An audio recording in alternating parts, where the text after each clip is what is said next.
Boa noite, queridos amigos do Centro Espírita Cearense, amigos de Jornada Espírita.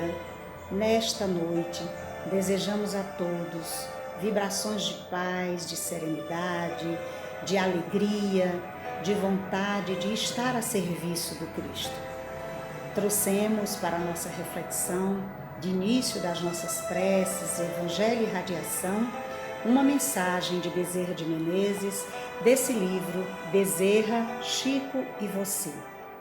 Uma mensagem psicografada por Francisco Cândido Xavier em 1950, mas que tem um teor muito atual para nós. Ela se intitula Na Equipe Cristã.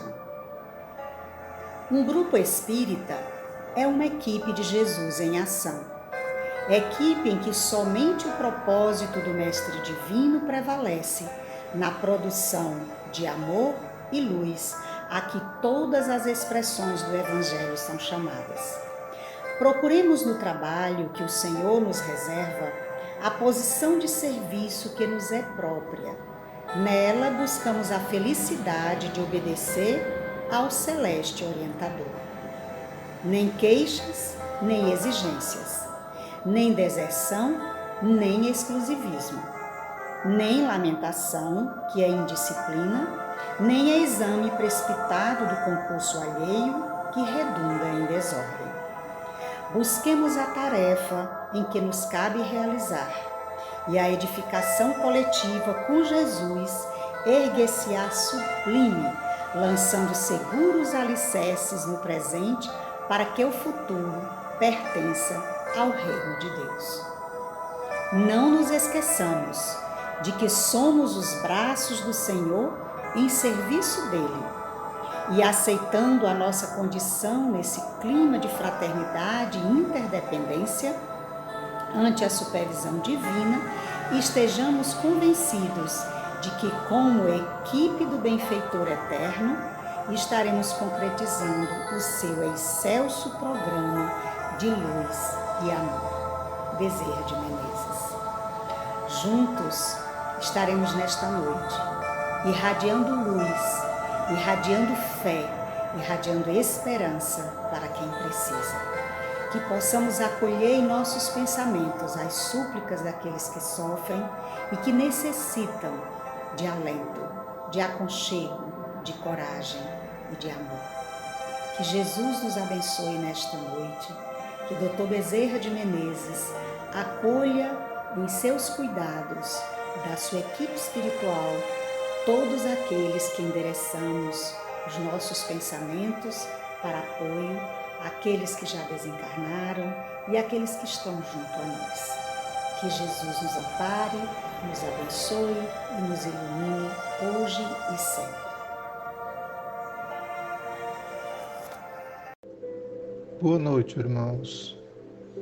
A harmonização é favorecer a predisposição psíquica a fim de que se possa melhor absorver as benesses espirituais e poder compartilhar esses benefícios. Conceitualmente, a harmonização psíquica seria a capacidade que alguém tem de obter a paz ou equilíbrio, ou seja, é um estado de equilíbrio espiritual almejado pelo ser humano, como determina a lei do progresso. Lá no Livro dos Espíritos, na questão 919, Kardec indagou aos espíritos qual seria o meio mais eficaz para se melhorar nesta vida e resistir ao arrastamento ao mal? E eles responderam: sábio da antiguidade vos diz, conhece-te a ti mesmo. E quais seriam os benefícios da harmonização interior? Basicamente, conduzir-nos a um estado em que a dor ou as situações estressantes da vida não nos afetem, ou se o fazem, não será com tanta intensidade, mas de forma perfeitamente suportável. A caminho de Jesus, encontramos nele o acolhimento, a consolação, o esclarecimento e a orientação do Mestre, por ele e por seus instrumentos, os bons espíritos, seus emissários. Que nesse momento cada um se acomode adequadamente. Desses instantes de preparação, e sejamos de corações e mentes elevadas ao alto, agradecendo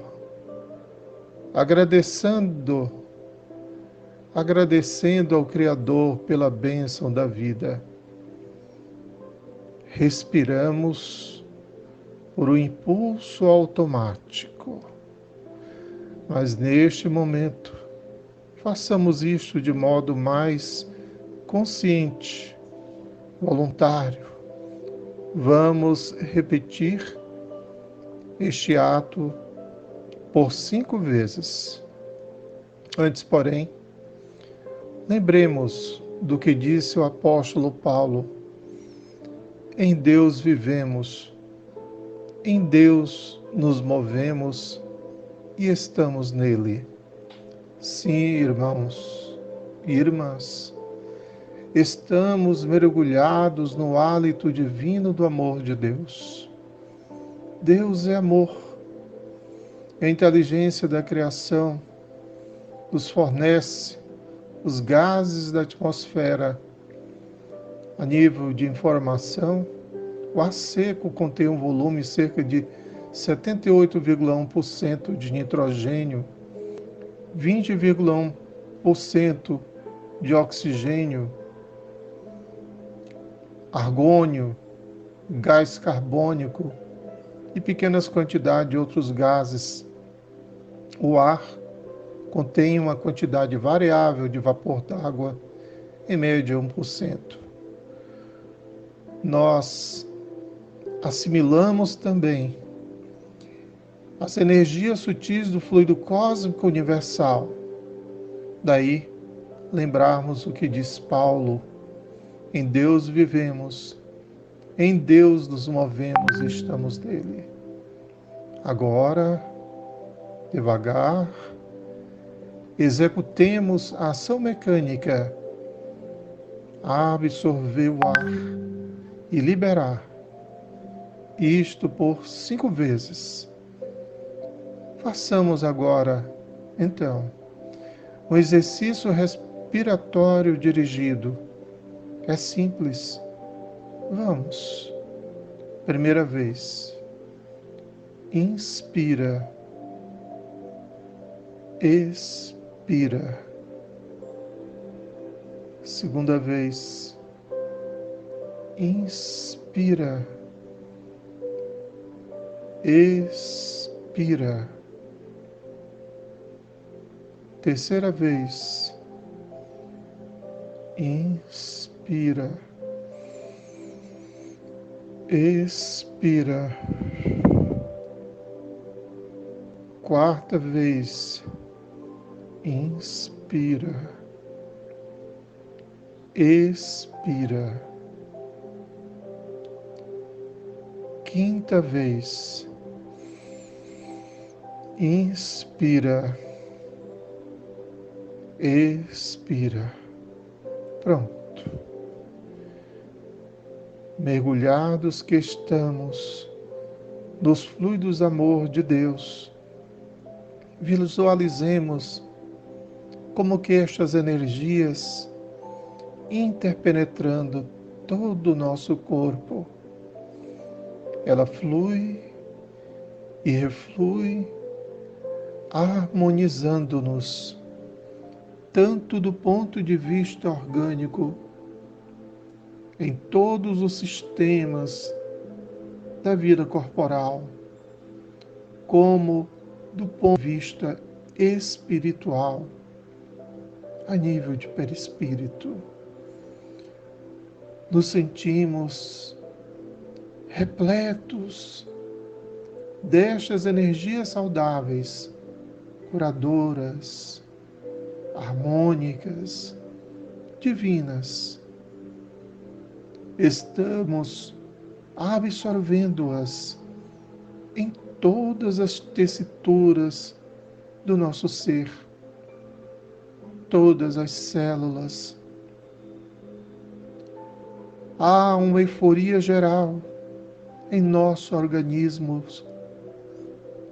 Estas energias atuam de tal forma que temos a sensação de forças como que a transbordarem de nós mesmos, fluindo em todas as direções,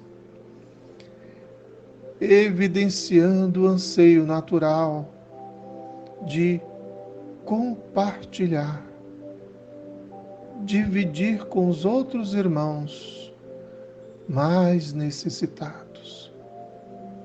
Mas tenhamos calma. Isto será feito logo mais, quando das preces e irradiações em favor dos nossos semelhantes, nas mais diferentes condições. Portanto, esta preciosa ocasião nos favorece a alegria, a confiança, a leveza,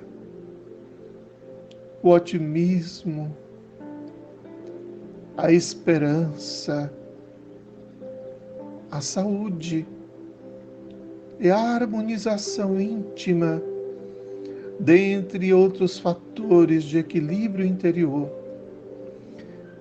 Recordemos mais uma vez o que diz o espírito André Luiz em Mecanismos da Mediunidade. Uma mente centralizada na oração pode ser comparada a uma flor estelar, aberta ante o infinito, absorvendo-lhe o orvalho nutriente de vida e luz. Boa noite, queridos irmãos. Votos de muita paz, saúde e harmonia. Que pensar do suicídio, que tem por objetivo escapar às misérias e às decepções deste mundo? Pobres espíritos que não têm a coragem de suportar as misérias da existência. Deus ajuda aqueles que sofrem, e não aqueles que não têm nem força nem coragem. As tribulações da vida são provas ou expiações.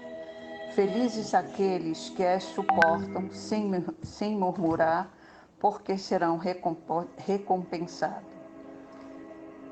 Infelizes, ao contrário, os que esperam sua salvação do que, em sua impiedade, chamam de acaso ou fortuna. O acaso ou a fortuna, para me servir de sua linguagem, podem, com efeito, lhe favorecer um instante, mas é para os fazer sentir mais tarde e mais cruelmente o vazio dessas palavras. E vamos ver, todos nós, quem estiver ouvindo, que esteja passando por esse momento em que pensa no suicídio, em terminar ou acabar com um determinado sofrimento, por favor, lembre-se, guarde essa oração no seu coração, que eu aprendi, eu acho que vai te ajudar muito, viu, meu irmão, minha irmã? Procure agradecer sempre, todos os dias, por acordar, por respirar, por estar com saúde. Eu vou te ensinar e vou te relembrar aqui uma coisa que talvez você já tenha ouvido. Ao se levantar, diga: Jesus, eu te amo. Ao sair de casa, diga: Jesus, vem comigo. Quando sentir vontade de chorar, diga: Jesus, me abraça. Quando sentir-se feliz, diga: Jesus, eu te adoro. Quando for fazer algo, diga: Jesus, me ajuda. Tudo que for fazer, faça em nome de Jesus. Quando for derrotado, diga: Jesus, já venci. Quando errar, diga: Jesus, me perdoe. Quando se deitar, diga: Jesus, obrigado. E lembrar o Salmo 23, que é muito importante, não esqueçamos. O Senhor é o meu pastor, nada me faltará. Ele me faz repousar em pastos verdejantes. Leva-me para junto das águas de descanso, refrigera-me a alma. Bondade e misericórdia certamente me seguirão todos os dias da minha vida, e habitarei na casa do Senhor para todo sempre. Assim seja. Agenda Cristã, número 15, lucrará fazendo assim. Reconforte o desesperado. Você não escapará às tentações do desânimo nos círculos de luta. Levante o caído. Você ignora onde seus pés tropeçarão. Estenda a mão aos que necessitam de apoio. Chegará seu dia de receber cooperação. Ampare o doente. Sua alma não está usando um corpo invulnerável. Esforce-se por entender o companheiro menos esclarecido. Nem sempre você dispõe de recursos para compreender como é indispensável. Acolha o infortunado. Nem sempre o céu estará inteiramente azul para seus olhos. Tolere o ignorante e ajude-o. Lembre-se de que há espíritos sublimes que nos suportam e socorrem com heróica bondade. Console o triste. Você não pode relacionar as surpresas da própria sorte. Auxilie o ofensor com os seus bons pensamentos. Ele nos ensina quão agressivo e desagradável somos ao ferir alguém. Seja benévolo para com os dependentes. Não se esqueça de que o próprio Cristo foi compelido a obedecer. Em comentário ao item 15, eu trago mais uma vez o nosso irmão André Luiz, num texto que ele transmitiu ao Chico no livro Através do Tempo. O nome do texto é Palavras de Irmão. E ele compara o Espiritismo a um edifício do aperfeiçoamento moral. Aí ele começa o texto da seguinte forma: o Espiritismo com Jesus é o edifício do aperfeiçoamento moral que os corações de boa vontade estão erigindo para o mundo. E aí ele continua dizendo: se você não puder trazer planos completos para a sublime edificação, ajude a levantar o conjunto da obra redentora.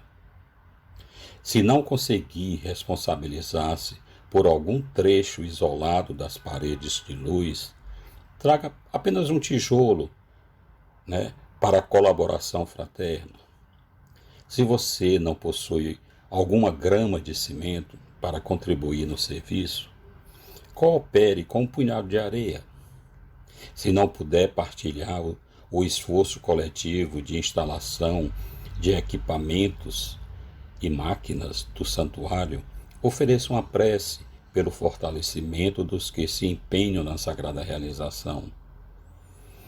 Mas, se não lhe é possível o concurso do coração ou da inteligência, do apoio material ou do próprio suor, não perturbe os raros trabalhadores que se dedicam ao levantamento desse refúgio divino da humanidade.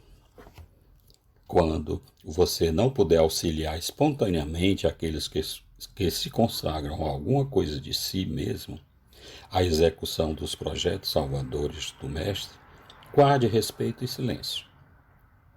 E no final ele diz: conferindo-lhe a claridade santificante da doutrina de luz e do amor, o Cristo honrou a sua existência com elevado mandato de serviço. Mas, se o seu espírito prefere a posição do mendigo, não prejudique os colaboradores do Senhor, a fim de que eles possam socorrer o seu próprio coração nos dias escuros da necessidade que você atravessará certamente, mais tarde, na amargura e no desencanto do mordomo infiel que reteve, debalde, a gleba das bênçãos e da oportunidade sem qualquer produção para o celeiro do bem.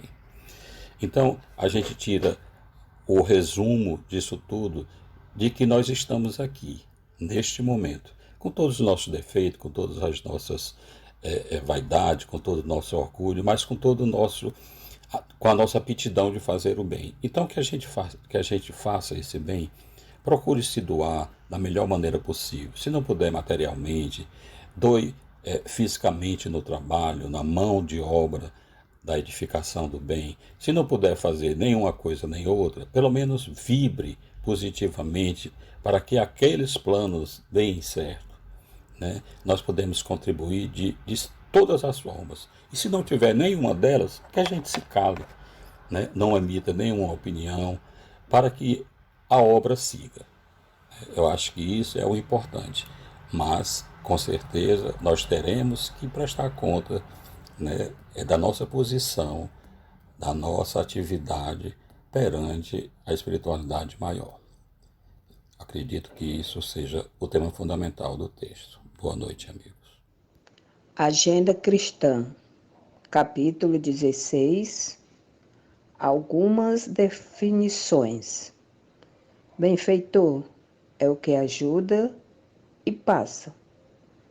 Amigo é o que ampara em silêncio.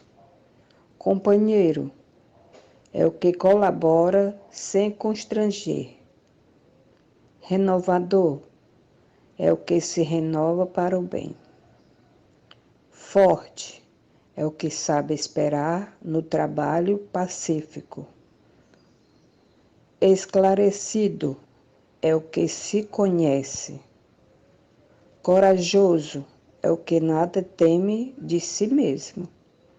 Defensor é o que coopera sem perturbar.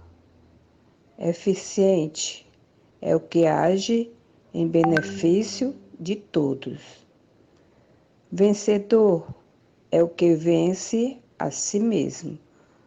Boa noite, irmãos, companheiros da doutrina. Boa noite. Agenda Cristã, o item 17.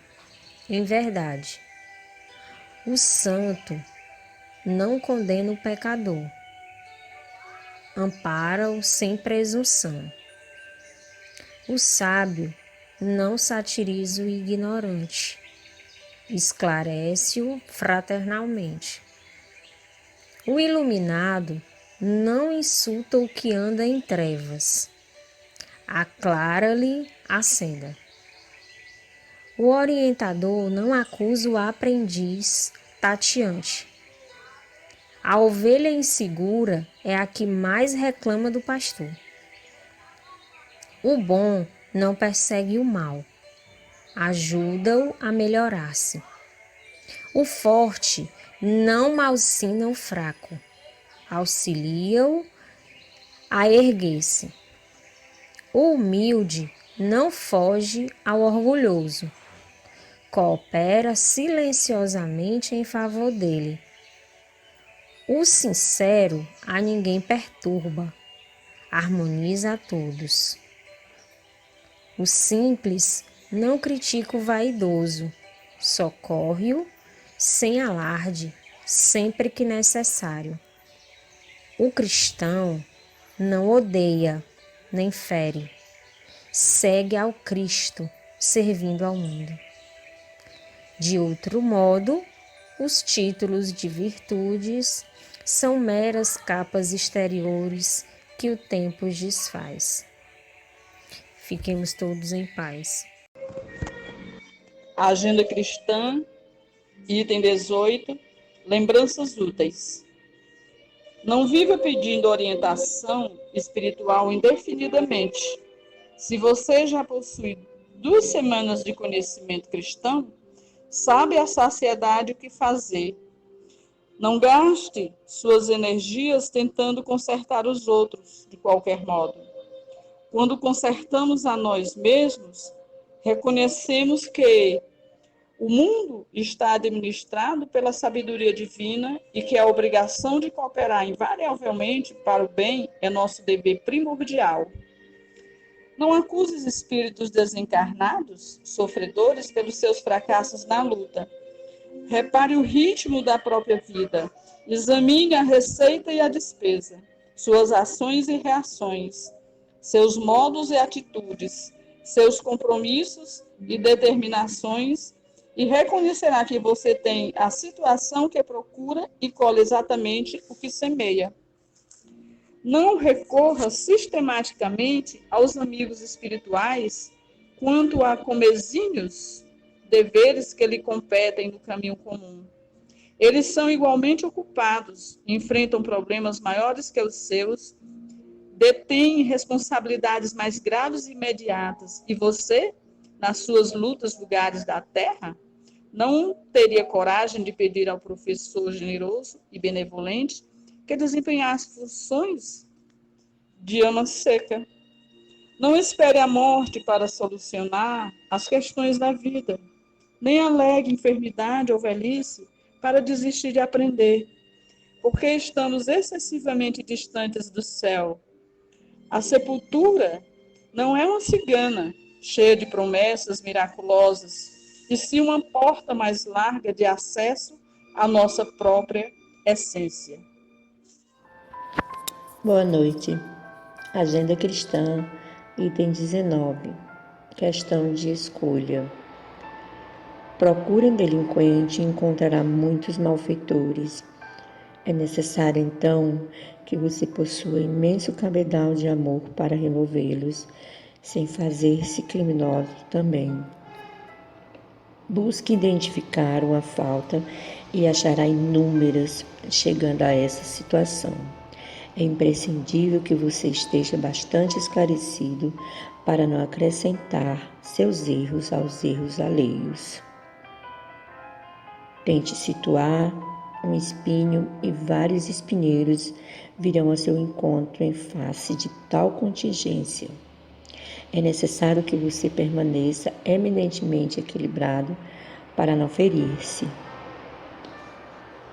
Fixe com demasiada atenção uma pedra da estrada e em breve o solo estará empedrado aos seus olhos. Depois disso, você necessitará de muita resistência para não sucumbir às asperezas da jornada. Aproxime-se do bem, procure com decisão e a bondade virá a iluminar seu caminho. Somente aí você surgirá perfeitamente armado para vencer na guerra contra o mal. Irmãos, o item 19 é uma questão de escolha mesmo. Para nós percebermos o quão é importante o momento de fazermos nossas escolhas e que façamos as nossas escolhas certas, né? Pois com certeza somos o que somos hoje, temos o que temos hoje, por causa da maioria das escolhas que fazemos em nossa caminhada. Portanto, devemos tomar para nós como exemplo e prática de vida a última frase. Devemos fazê-la realizadas em nossa vida. Como ela própria diz, aproxime-se do bem, procure com decisão e a bondade virá iluminar-se seu caminho. Somente aí você surgirá perfeitamente armado para vencer na guerra contra o mal. Porque, na verdade, a cada dia nós travamos uma guerra, sim, contra o mal. E que todos possam fazer prática, né, dessas boas buscas, dessa boa vontade, para que tudo venha a nosso favor. Que assim seja. Boa noite, irmão. Vou ler a Agenda Cristã, item 20, conclusões naturais. O paciente jamais desespera, O inquieto reclama agora ou depois. O corajoso suporta as dificuldades, superando-as. O temerário afronta os perigos sem poderá-lo. O iluminado brilha. O teórico fala excessivamente. O irmão estuda processo de amparo. O adversário observa os recursos de ferir. O homem comum ajuda conforme as inclinações. O cristão auxilia sempre. Que assim seja, uma boa noite, paz e luz. Boa noite, meus irmãos. Que a paz esteja com todos. Leitura do capítulo 19. A fé transporta montanhas. Item 1 a 3. O primeiro, poder da fé. Poder da fé. Quando ele veio ao encontro do povo, um homem se lhe aproximou e, lançando-se de joelho a seus pés, disse: Senhor, tem piedade do meu filho, que é um lunático e sofre muito, pois cai muitas vezes no fogo e muitas vezes na água. Apresentei-o aos teus discípulos, mas eles não o puderam curar. Jesus respondeu dizendo: Ó raça incrédula e depravada, até quando estarei convosco? Até quando vós sofrerei? Trazei-me aqui esse menino. E tendo Jesus ameaçado o demônio, este saiu do menino, que no mesmo instante ficou sã. Os discípulos vieram então ter com Jesus em particular e lhe perguntaram: Por que não pudemos nós outros expulsar esse demônio? Respondeu-lhes Jesus: Por causa da vossa incredulidade. Pois em verdade vos digo, se tivesseis a fé do tamanho de um grão de mostarda, direis a esta montanha: transporta-te daí para ali, e ela se transportaria, e nada vos seria impossível. São Mateus, capítulo 18, versículo 14 a 20. Item 2. No sentido próprio, é certo que a confiança nas suas próprias forças torna o homem capaz de executar coisas materiais, que não consegue fazer quem duvida de si mesmo, quem duvida de si. Aqui, porém, unicamente no sentido moral, se deve entender essas palavras. As montanhas que a fé desloca são as dificuldades, as resistências, a má vontade, em suma, com que se depara de parte dos homens, ainda quando se trate das melhores coisas. Os preconceitos da rotina, o interesse material, o egoísmo, a cegueira do fanatismo e as paixões orgulhosas são outras tantas montanhas que barram o caminho a quem trabalha pelo progresso da humanidade.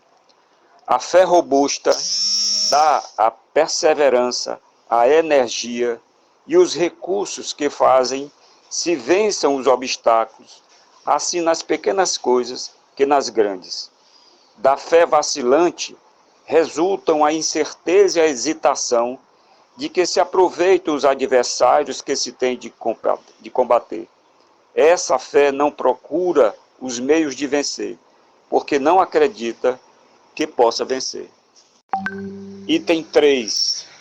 Noutra acepção, entende-se como fé a confiança que se tem na realização de uma coisa, a certeza de atingir determinado fim.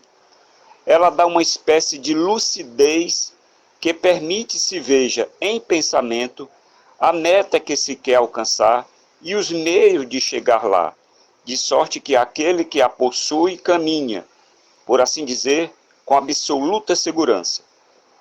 Num como no outro caso, pode ela dar lugar a que se executem grandes coisas. A fé sincera e verdadeira é sempre calma, faculta a paciência que sabe esperar, porque, tendo seu ponto de apoio na inteligência e na compreensão das coisas, tem a certeza de chegar ao objetivo visado. A fé vacilante sente a sua própria fraqueza. Quando a estimula o interesse, torna-se furibunda e julga suprir, com a violência, a força que lhe falece. A calma na luta é sempre um sinal de força e de confiança. A violência, ao contrário, denota fraqueza, dúvida de si mesmo. Boa noite a todos. Capítulo 19. A fé transporta montanhas. Item 4 e 5. É preciso se guardar de confundir a fé com a presunção. A verdadeira fé se alia à humanidade. Aquele que a possui coloca sua confiança em Deus mais do que em si mesmo, porque sabe que, simples instrumento da vontade de Deus, não pode nada sem ele. Por isso, os bons espíritos vêm em sua ajuda.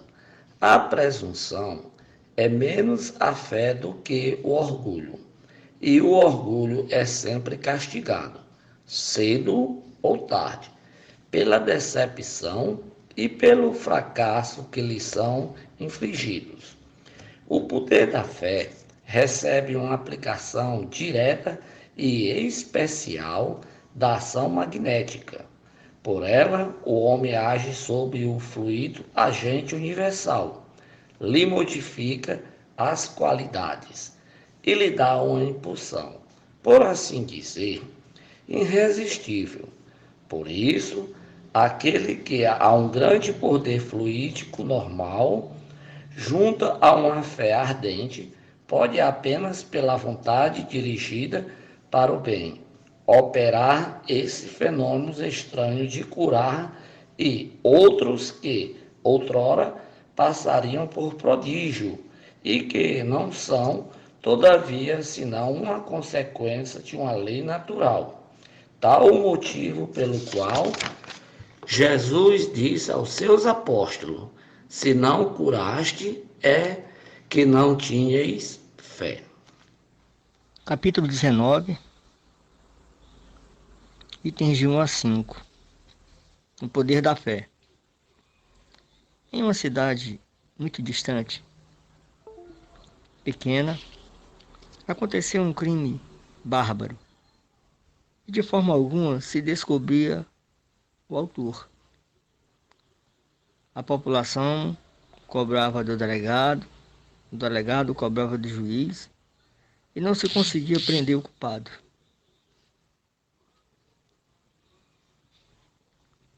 Passaram-se os tempos, e a população foram às ruas cobrar as autoridades um fim para aquele episódio.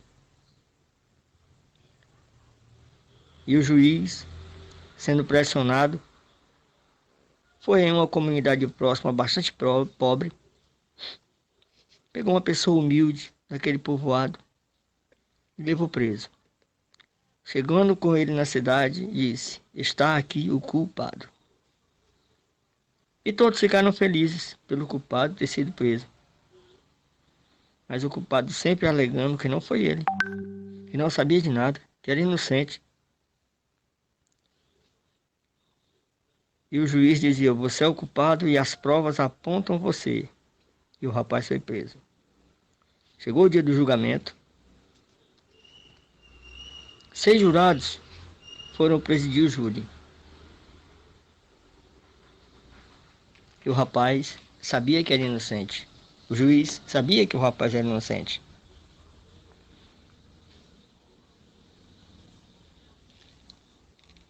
Então começa o julgamento. E houve empate. 3 jurados votaram a favor, 3 condenaram. E cabia ao juiz decidir o destino daquele cidadão. Cabia ao juiz dar a sentença daquele inocente. Mas o juiz, já com a consciência pesada, disse: cabe a mim decidir a sua vida, mas eu não vou fazer isso. Eu vou escrever aqui em 2 papéis a sua sentença: culpado e absolvido.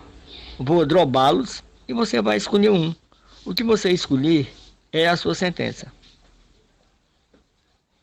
E assim o juiz o fez.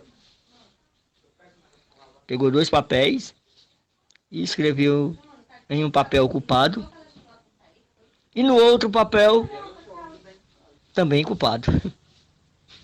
Então o rapaz não tinha jeito. Dobra os papeizinhos e pede para o rapaz escolher um papel. O rapaz escolhe um papel e o juiz guarda o outro papel no bolso. Aí ele disse: "Seu juiz, antes de eu ler a sentença que eu mesmo escolhi, eu posso dar uma palavrinha?" O juiz disse: "Pois não." E ele ficou em pé e falou para todos: "Gente, eu sou inocente. Eu não cometi esse crime. Eu sou uma pessoa temente a Deus. Eu sou uma pessoa que sempre procurei viver a minha vida dentro dos princípios cristãos. Jamais eu cometi delito algum. E eu confio muito em Deus. E sei que de uma forma bem direta Deus não vai deixar eu sucumbir injustamente. Porque Ele é acima de tudo bom, soberano e justo." Pedi um copo com água. O juiz mandou trazer o copo com água para ele e ele disse: "Olha, eu não quero nem saber o que Deus preparou para mim." Pegou o papel, engoliu e bebeu a água. Aí todos ficaram no tribunal: "E agora? Como é que vamos saber qual foi a pena que ele escolheu?" Aí o advogado disse: "Muito simples. É só ver o papel que está no bolso do juiz." Quando o juiz tira o papel do bolso que abre, tem escrito culpado. Se o juiz está com o nome culpado no bolso, ele escolheu o absolvido e foi solto. Moral da história: a fé é exatamente isso aí. É você acreditar naquilo que não vê, mas você ter acima de tudo a sua consciência tranquila do que você faz, do que você busca.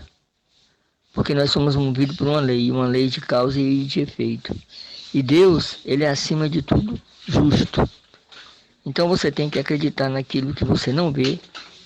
Você tem que crer que os dias difíceis passarão e as coisas vão acontecer conforme o nosso aprimoramento, a nossa capacidade e para aquilo que estamos a nos preparar.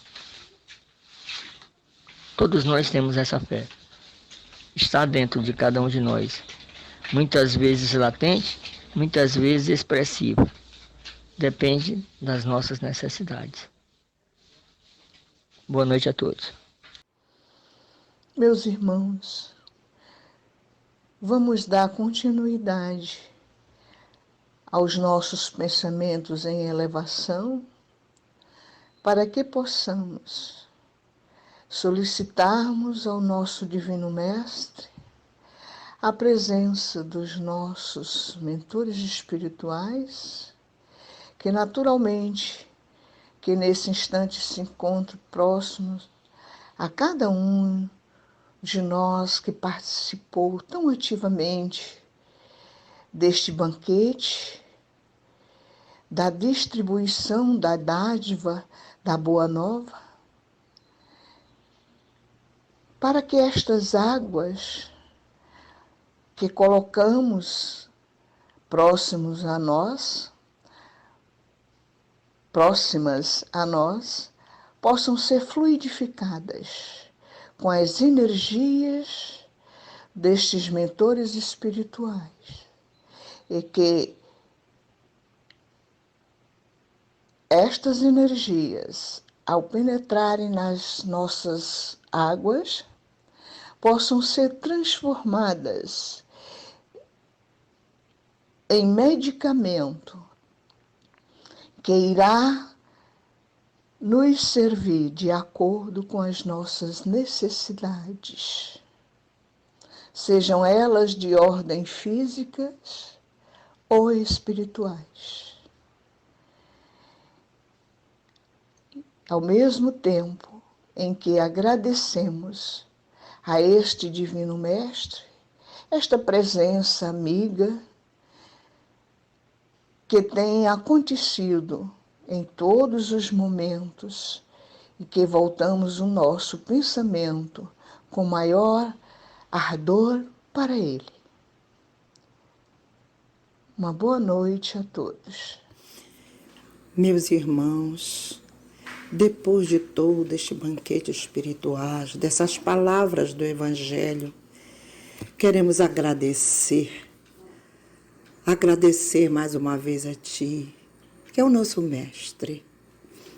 Nós temos que confiar e seguir, abrigando-se sempre no recanto pacífico da Tua consciência, onde te sentirás seguro e feliz, porque é ali que habita o Pai. Então, Senhor, nós te agradecemos por tudo, por este Evangelho maravilhoso, por termos fé em Ti, que tudo isso passará.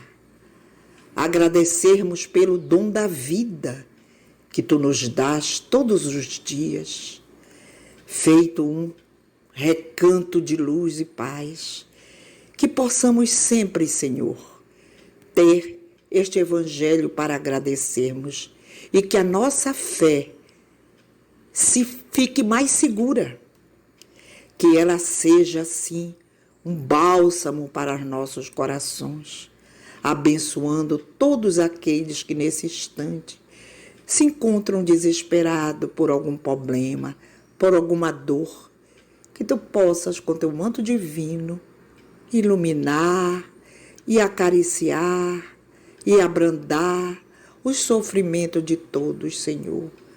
Agradecemos também pela vida daqueles que estão na terra, todos, porque somos irmãos. Uns sofrem e os outros, às vezes, sofrem menos. Mas sempre sofremos, porque estamos no mundo de prova e expiação. Portanto, Senhor, o que temos é agradecer a Ti. Obrigada, meu Deus. Obrigada por tudo. Obrigada por mais esta noite. Que assim seja.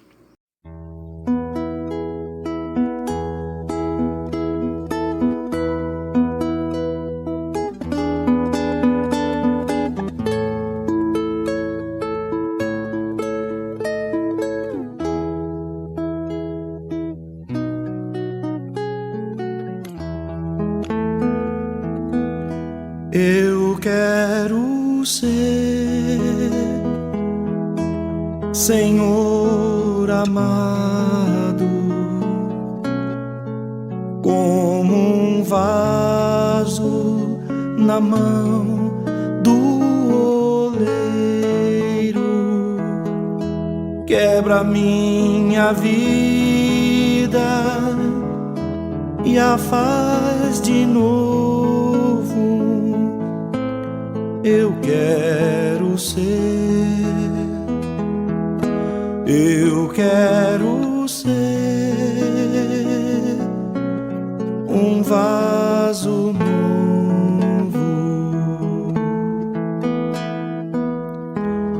como Tu queres, Senhor, sou Teu. Tu és o oleiro, vaso sou eu. Quebra-me, transforma, até que enfim Tua vontade se cumpra em mim. Eu quero ser, Senhor amado, como um vaso na mão do oleiro. Quebra minha vida e a faz de novo. Eu quero ser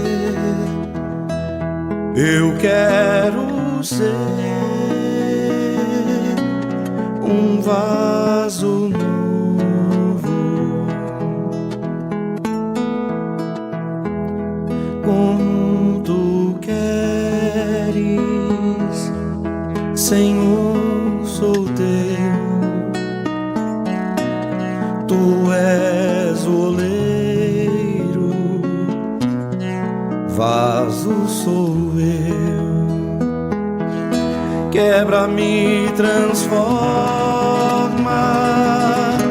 até que enfim tua vontade se cumpra em mim. Eu quero ser,